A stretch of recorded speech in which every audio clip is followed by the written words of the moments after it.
It took me 6 years to build a journaling habit, but you could do it today. But Silver, don't habits take ages to build? They do. Usually. Journaling specifically has a cheat code that you can't exploit when building other habits like eating healthy or working out. I can and will help you become a person who journals by the end of this video. Give me your trust, and in exchange, I will give you one of the most powerful tools to managing your time, your energy, your thoughts, your mental health, and literally anything else in your life. Sounds fair?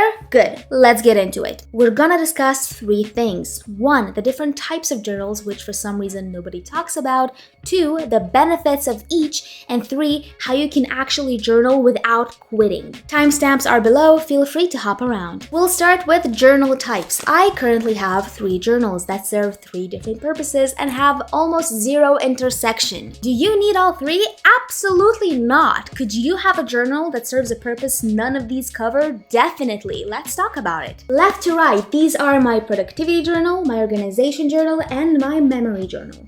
The first one is a glorified task list with notes on all my projects and actionable steps for each of them. That's the sort of journal you'd use in an office job to stay on top of your task, or as a stay-at-home parent trying to manage 3 chaotic kids. Its purpose is to keep your mind clean so that you can focus on your work. How about an analogy? Your brain is a web browser. If you have a bazillion tabs open, it will be very slow or even crash. A not good, very bad outcome. Your productivity journal is effectively an archive for your open tabs. It saves everything you need to remember so that you can focus on the now, keeping your open tabs to a minimum. I'll talk about how you can start yours in a minute. Next is an organization journal. I use it to keep track of my schedule, my habits, and other routine things like social commitments or doctor's appointments. The open tabs analogy works here too, so people often use one journal for both of these purposes. Bullet journals, which this one happens to be, popularize this mix. The idea of having just one journal for everything is very appealing, but never worked for me personally. It might work for you.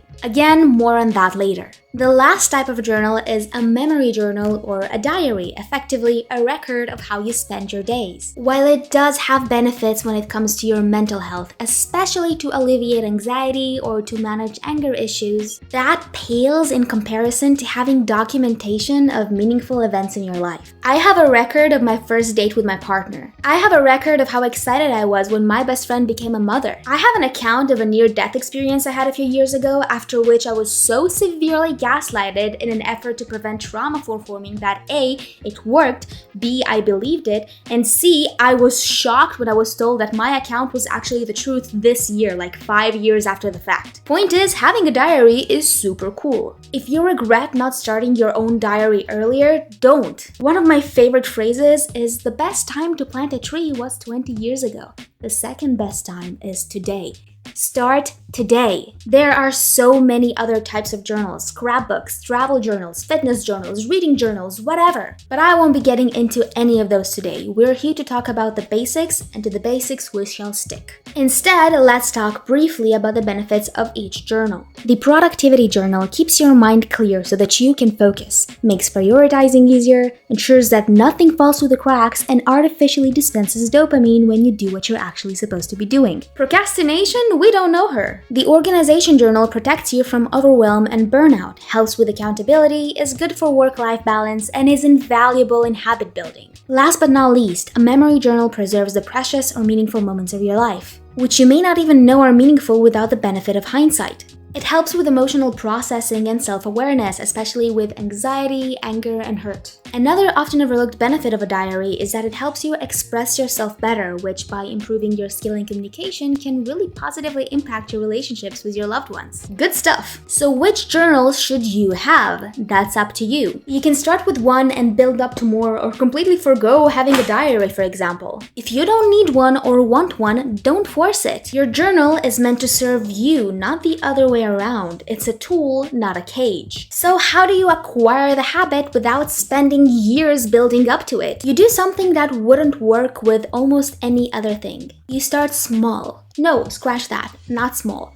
Minuscule. For a memory journal, I'd encourage you to write one line every day. Say where you're at, what you're doing, and how you're feeling. One line, That's it. In fact, I'd actively discourage you from writing anything more than that until writing in your journal is so ingrained that it's not even a little bit of a bother to do it. Open your notebook, write literally one line, and close it. Set an alarm on your phone if you need a reminder. Do it with your morning coffee if you want it to be associated with something positive. It will take you literally 10 seconds, but if you do that, you've effectively built the habit. Doing one push-up a day won't make you a person who works out. Eating one apple won't make you a person who eats healthy. But writing that one line will make you a person who journals. That's the difference. After a while, you can try writing more, but only when you feel like it. Elaborate on what you've done that day or the day before. Vent your frustrations about your asshat of a boss. As long as you don't force it, the habit will build naturally. The foundation is already there, you just have to upgrade it. For a productivity journal, the biggest issue is that it's unreliable. What if you were supposed to write something down but forgot? Your journal may say you've finished all your tasks for the day, but it's lying and you will suffer for that later. So how do you deal with that? Easy. You don't trust your journal. Start by writing down your to-do list at the beginning of the day and then ignore it for the rest of it. Do it again the next day and the next and the next until you're so used to it that you're sure you wrote down everything.